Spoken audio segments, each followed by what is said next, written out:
You are listening to Read This Book, a Prince George Public Library podcast.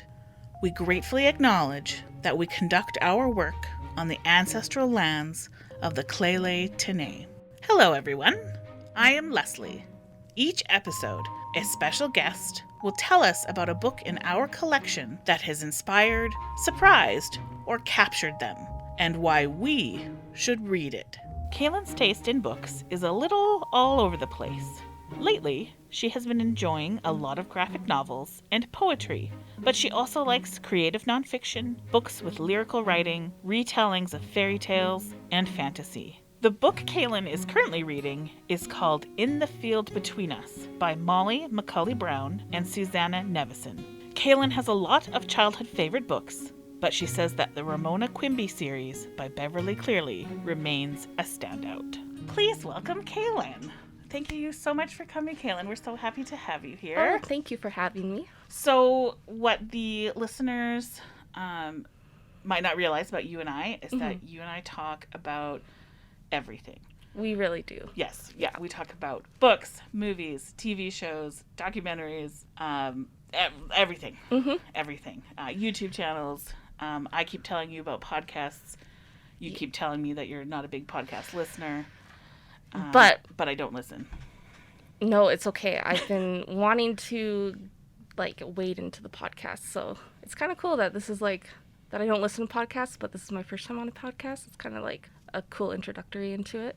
I think that's a great way to do it. Yeah. If only everybody could do it that way. Right? Yes.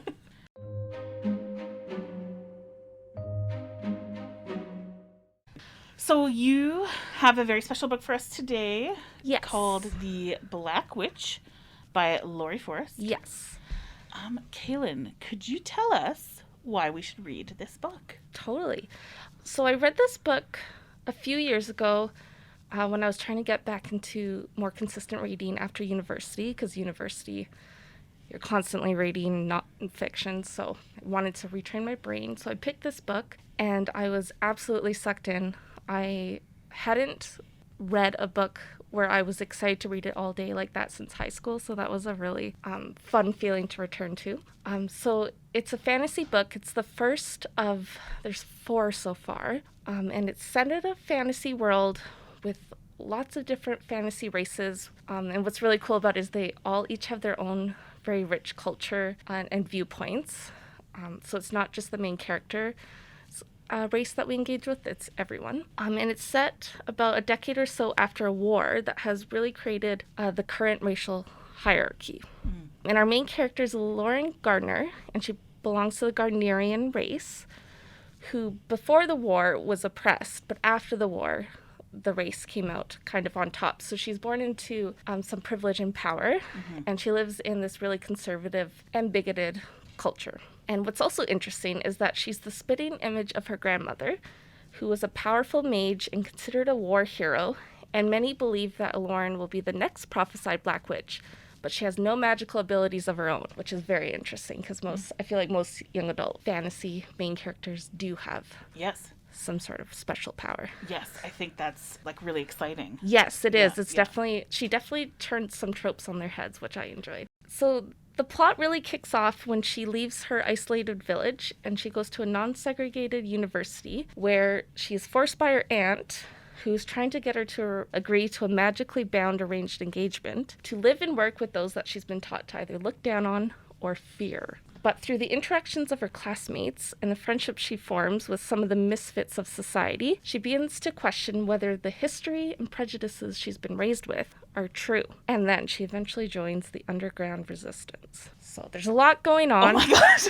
It's 600 pages, so I did my best to try and condense it. But the world building is really rich. It's detailed, but not to the point where my eyes were glazing over, a paragraph of description over scenery is something that I don't enjoy. This was not it. All the side characters and their friendships and romances were just as interesting, if not more so, than the main character. And yes, there's a love triangle. Okay.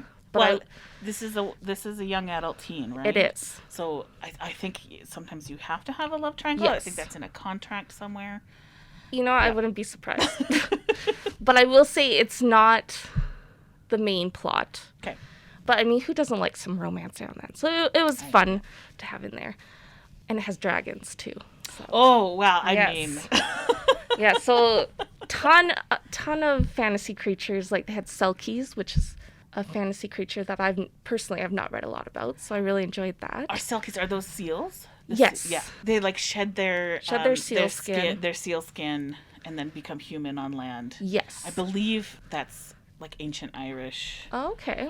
There is a race also called the Celts, which reminds me of also the same heritage. So it's always interesting where fantasy authors find their inspiration. Absolutely. Yeah. Absolutely. I think that's what makes it stronger when you draw on something that already exists, because it has that familiarity, and sometimes it just has like the structures already in place, so it makes it a little easier for authors. Yes. But then, you can evolve it and make it more interesting and make it your own. That's totally. very, very Which cool. I really love about fantasy. It's kind of like an older Harry Potter almost. Okay. Because it is a magical school, but it's more inclusive. Like it's expanded beyond just, the kids who went to Harry Potter from the UK. Right. For example. So, Yes. So it's an international university. Yes. From what I understand of the world so far, there is a map at the beginning of the book, and there's some, along the edges, some unknowns. So, what is known about the world so far? Yes, those people. That's really interesting. This also kind of makes me think about Jeffrey Maguire and the Wicked books. Did you ever read those? Oh, I did. Yes. Yeah, and the university there. Yes. Yeah. It's interesting because those books, I didn't enjoy most of the characters, but I enjoyed the world building. Yeah. So I'd say this one has similar, that rich fantasy world building, but also likable characters. So. Yes. Very cool.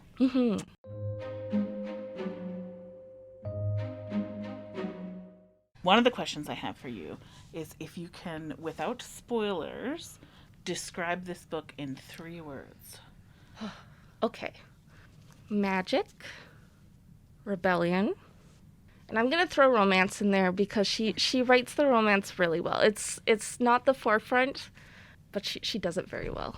Awesome. Yeah. And what I liked is the side characters got some romance too. So you had a lot of relationships going on. I think that's really important, especially for teens and young adults. Like, if it's teens and reading it, is that your friends will also be having lives of their own as you are living a big life. Yes. Right? Be prepared to share your story with other people. Oh, absolutely. Right. And in university, like, that's where a lot of people fall in love with for the first time. That is where sometimes you get into politics for the first time. Yes. I remember my first year of university, I took an anthropology course. Not that I was as sheltered as this character is, but I just remember my worldview expanding, and it was such a cool experience. So I really liked that she built that into the university experience for the novel. That's neat. That's really cool.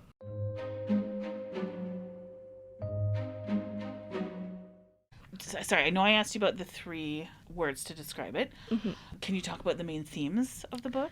Absolutely. But there was some controversy around the book when it was first released. Some people were upset with the themes and the content. And so I want to disclaim and say, absolutely, not every book is for everyone. If you don't like reading on-page discrimination, the book might not be for you. But I think the message of the book is to unlearn our internal prejudices and then use our new knowledge, maybe our privilege, to fight against the injustices that we see in the world. This character was born into a world and basically inherited their prejudices. Yes. And then their society and their community supported those.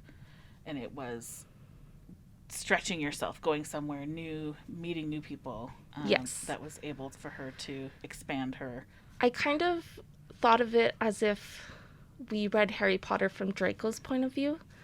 And if Draco, I mean, you could argue he does go through some changes, but if he went through some obvious changes and became friends with the people he was told to hate, that's kind of the spin. Right. Yeah.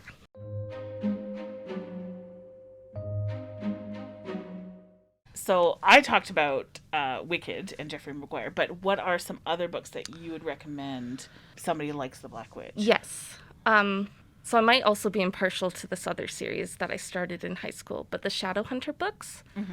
I think has some similar themes, has some romance, has some fantasy, but also the relationship between the Shadow Hunters and the Downworlders. So there's a couple series that really look into that. The Infernal Devices and the Dark Artifices. The Dark Artifices, I've not finished it yet, but they have fae characters, which the Black Witch has, which I think is one of my favorite fantasy creatures. Find them really interesting. And so that also reminded me of books by Holly Black. I know that she writes a lot of books about fae. I don't know if you know this, but one of my favorite Holly Black books does not feature fae, but it's The Coldest Girl in Cold Town. Okay, yeah. I love that book. Yeah, I still need to read it. I'll admit that. Well, here's my confession to you, is you've actually recommended The Black Witch to me, I think 2 years ago. That sounds like me, yeah. I still haven't read it. That's okay. And really I'm so feel sorry. It's not a reflection on you. No, I think it's just working at the library. We see so many Yes. books, and our to-be-read list is just endless. It is. It is. It is. Yeah. I had a moment a couple weeks ago where I realized that I will never read all of the books that I intend to read. No. And I actually had to have a brief period of mourning to I just know. let those go and know that we just got to do what we got to do. Yes. Yeah. Yes. Yeah. Well, I hope after this, the Black Witch moves up on your list Yes, a little it's bit. moved. Thank you. But that's exactly what this podcast is about. It's moving these books a little bit higher Yes. Yes. on someone's TBR list. Mm-hmm. Yes. Yeah. Yeah.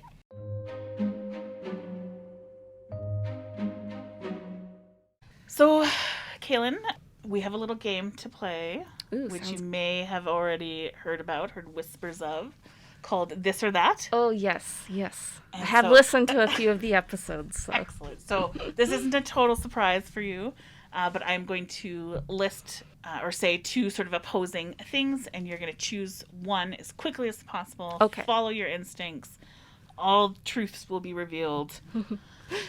Here we go. Hardcover or paperback? Hardcover. Ebooks or audiobooks? Ebooks. Bestsellers or classics? Classics. Library books or bookstore? Library books, but it's close. Rain or snow? Rain. Witches or elves? Witches.